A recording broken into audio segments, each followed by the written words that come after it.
Cher Trublion, après des semaines d'attente, je sais que vous trépignez d'impatience. Le nom du Trublion d'or...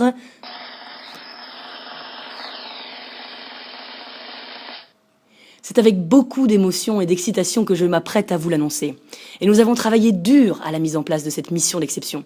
Partir à la recherche de la meilleure vanille. Le saviez-vous ? Le mot vanille puise ses origines en 1672, prononcé « vanilla ». C'est un fruit du vanillé qui, séché, est utilisé comme un arôme dans la pâtisserie, la confiserie et la parfumerie. La vanille est originaire du Mexique. Les Aztèques l'utilisaient d'ailleurs déjà bien avant l'arrivée des conquistadors, espagnols bien entendu. Appelée alors tlicochilt, elle est alors utilisée pour parfumer le cacao, une boisson composée de miel, de farine, de maïs et de piment. Les conquistadors l'emportent alors avec l'or. Ainsi, elle arrive en 1516 à la cour espagnole sous le nom de vanilla, qui signifie gousse en espagnol, sachez-le. En 1602, un Anglais du nom de Hugh Morgan l'utilise pour parfumer les bonbons. Intéressant. Mais c'est en 1762, Bézard Zimmermann, un médecin allemand,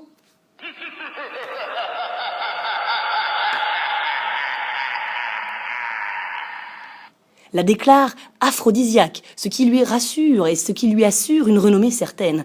Elle arrive enfin en France en 1812, grâce à un jardinier nommé Millier, qui l'utilise de façon ornementale. La vanille arrive à La Réunion seulement le 26 juin 1819 avec le commandant Pierre-Henri Philibert, dans le but de diversifier les ressources de l'île.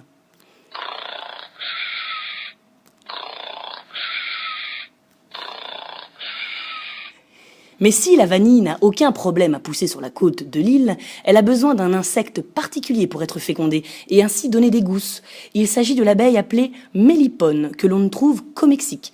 Les plantes à La Réunion ne pouvaient donc pas donner ces précieuses gousses et la culture de cette orchidée ne donnait que de très faibles résultats. Cependant, en 1841, un miracle se produit. Un jeune esclave a une idée brillante. Edmond Albius découvre une technique de fécondation manuelle de la fleur. Grâce à une épine de bois, il déchire la membrane qui empêche les organes de la fleur de se rencontrer. La légende veut que Edmond, un jour où il était en colère contre ses maîtres, froissa une fleur de vanille dans sa main.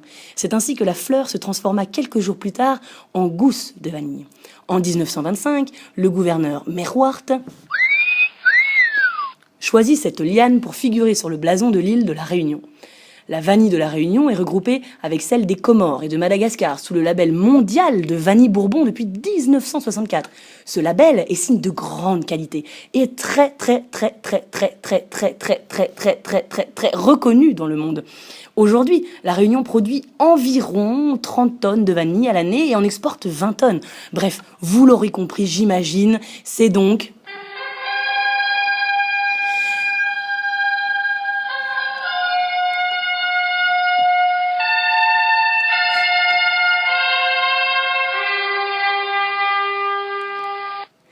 Emmanuel Stolben.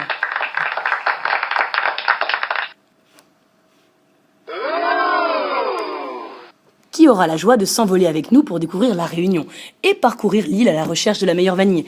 Attention au décollage, embarquement immédiat.